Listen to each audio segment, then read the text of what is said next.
Into the pillow. The pillow forms a perfect sleeping cradle for your head and back. We all have a different shape to the head and neck.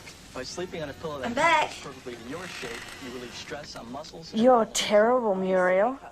5 years before the Mamma Mia musical premiered, two now classic Australian films, heavily featuring ABBA songs, made ripples on the silver screen. Muriel's Wedding and Priscilla, Queen of the Desert, both released in 1994.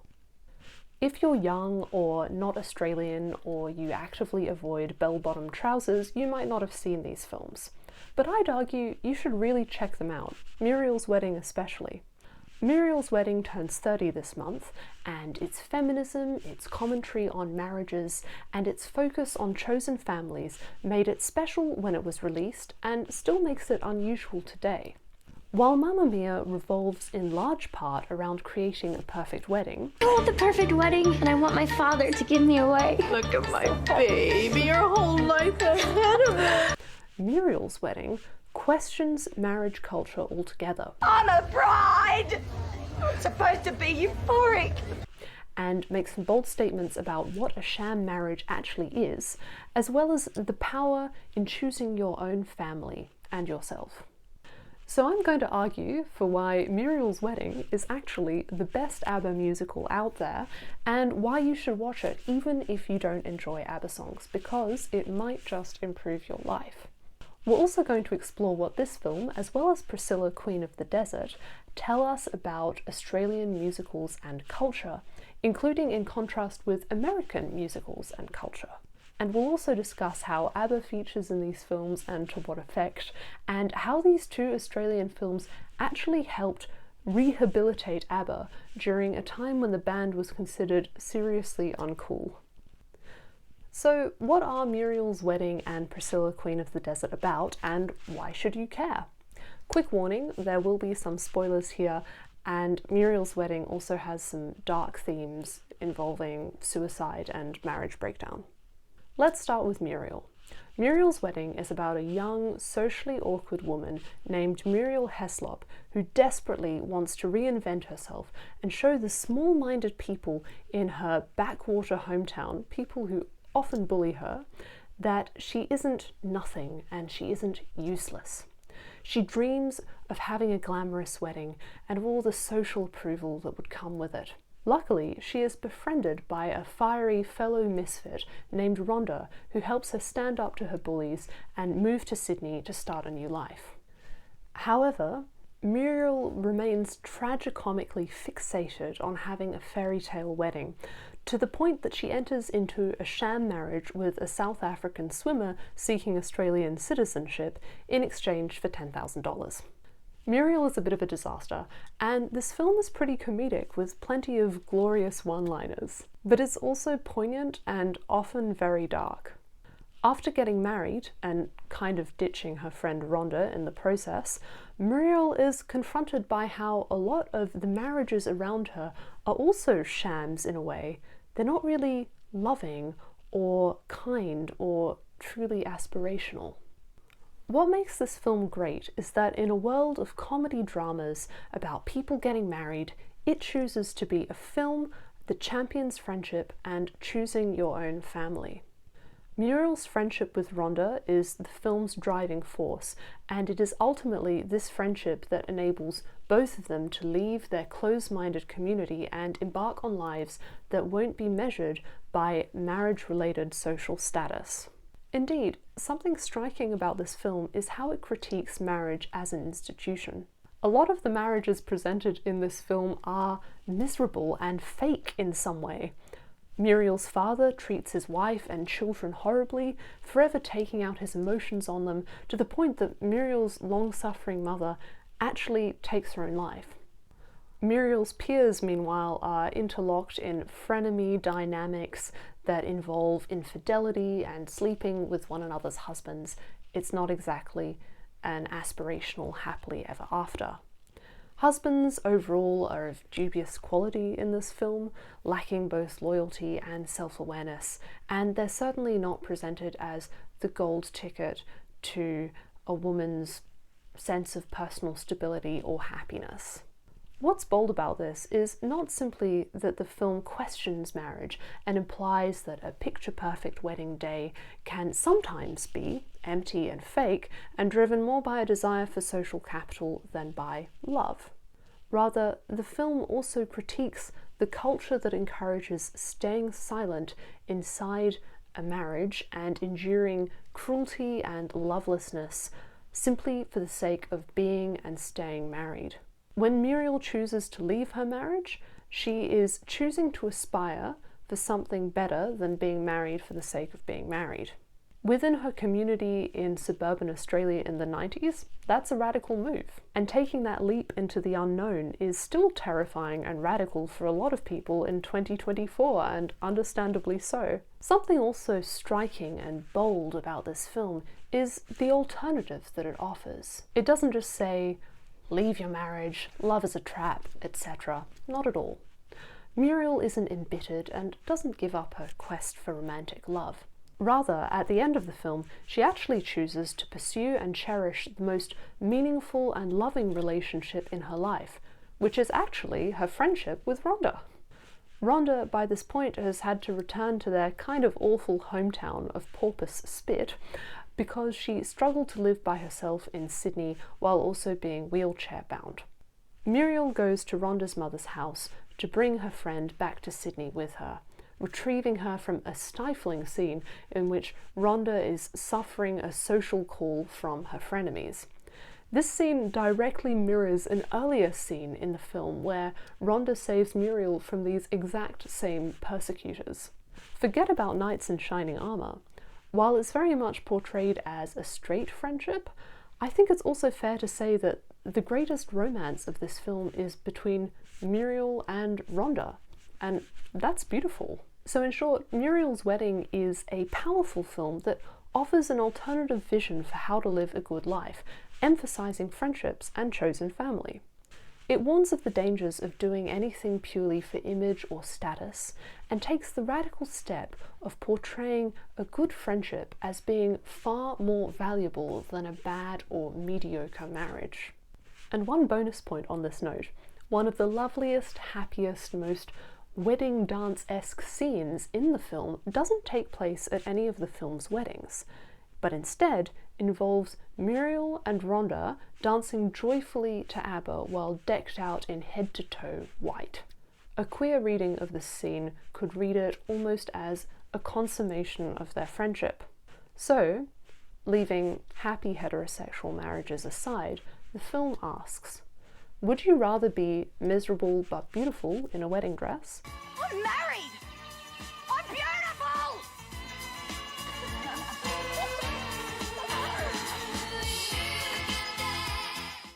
Or having a ball while dressed in your campy, uncool clothes, wearing your silly wigs, having the time of your life while dancing to ABBA with your best friend.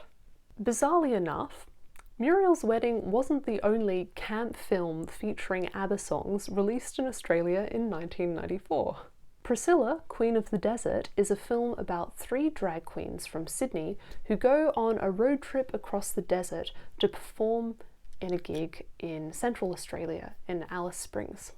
As well as being visually iconic, the film also has powerful messages about chosen families and unconventional families. Our hero, Tick, played by Hugo Weaving / Elrond from Lord of the Rings, is actually married to a woman, Marion. It's implied that this may have been a marriage they actually entered in order to meet certain social norms, as Marion is described as having had a girlfriend at one point, and Tick speaks of looking to find a boyfriend.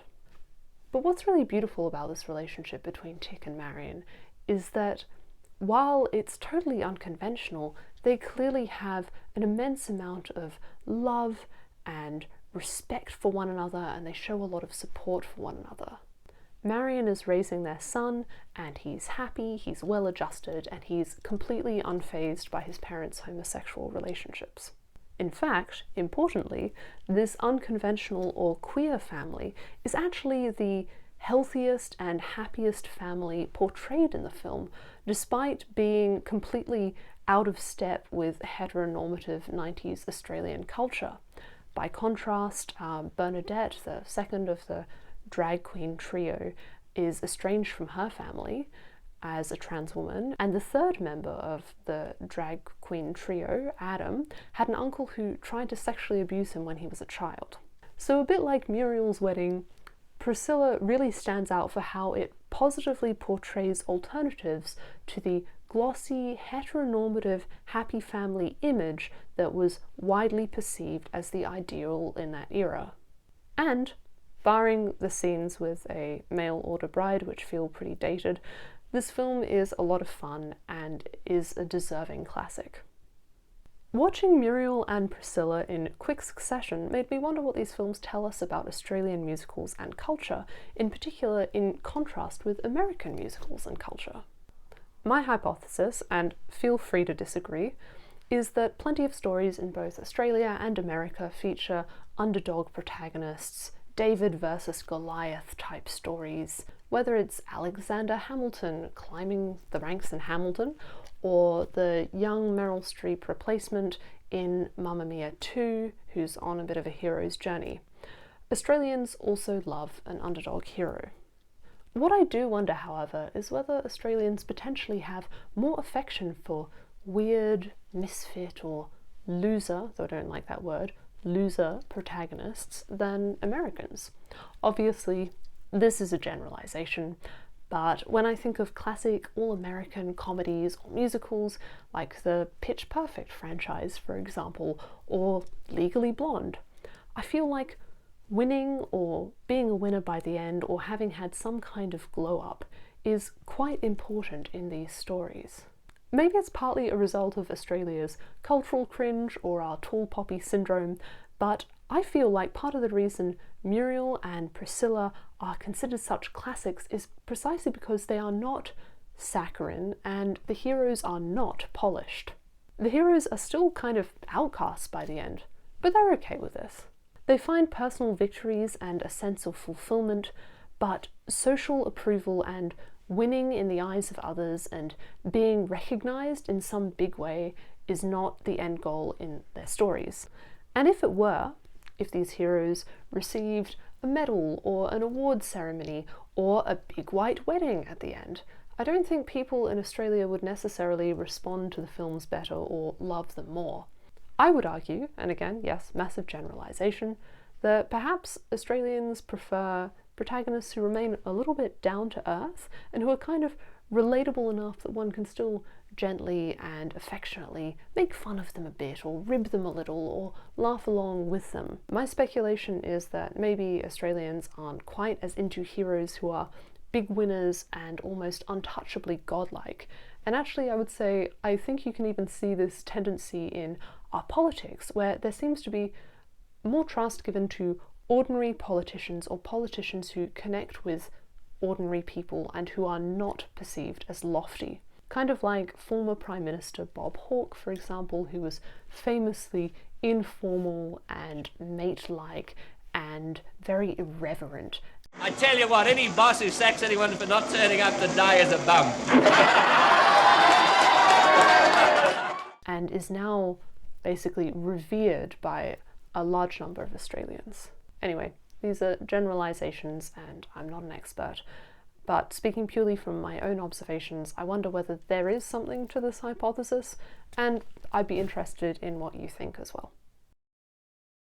The shamelessness and joyful use of ABBA in Muriel and Priscilla also speaks to the idea that these films are beloved not least because their protagonists are endearing but also uncool and kind of awkward in a way, but we love them more because of it. When these films were made in the early 90s, ABBA had become demoted. Electronic music was cool, as was edginess and grunge. ABBA, with their perms and their maximalist clothing and their soaring harmonies, were seen by many as kind of embarrassing and passé. We don't want you hanging around us anymore. You listen to 70s music. This is the 90s. We'll listen to the Baby Animals. Nirvana. You bring us down, Muriel. You embarrass us. Can you hear the drums, Fernando? I've said it before and I'll say it again. No more fucking ABBA. And in a way, that's what makes their inclusion in these films so joyful and special.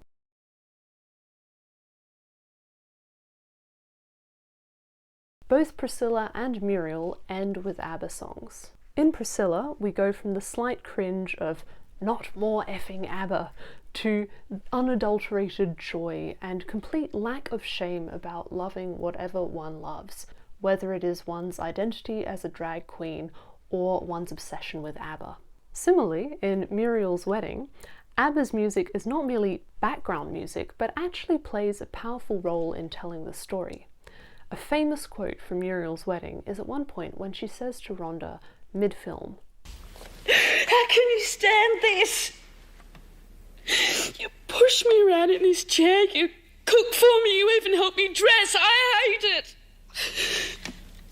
When I lived in Pauper Spit, I'd just stay in my room for hours and listen to ABBA songs. Sometimes I'd stay in there all day. But since I've met you and moved to Sydney, I haven't listened to one ABBA song. It's because now my life's as good as an ABBA song. It's as good as Dancing Queen. And part of what makes this film so masterful is how it uses ABBA's music to convey this truth. We see Muriel playing cassettes of ABBA, turning them on, she sings to ABBA songs, she dances to ABBA music, ABBA is played at her sham wedding. But it's only at the end of the film when she finally becomes confident enough to stop obsessing over convention and marriage status and rekindles her friendship with Rhonda and is free that ABBA actually begins playing as the soundtrack to her life without any character manufacturing or switching on the music.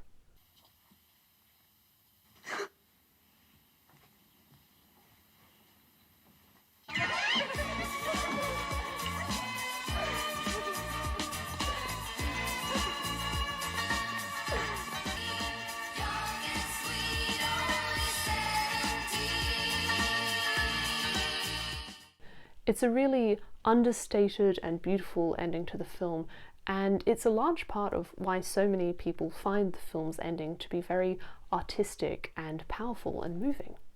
By contrast, while I actually do quite enjoy the Mamma Mia movies, they don't have this kind of subtlety or depth in how they employ music, in my opinion. And that's okay. They're allowed to be a fun, joyful spectacle, a little bit like a big white wedding. But if you're looking for the best musical or the best story featuring ABBA songs, you really should check out Muriel's Wedding. It has some real heart and soul. So to wrap up, I hope this video expanded your interest in Australian films, in case you haven't seen these two already, and I wish them both a very happy 30th birthday. I think it's fun that their success in 1994 may have been part of what led to there being enthusiasm for the Mamma Mia musical in 1999.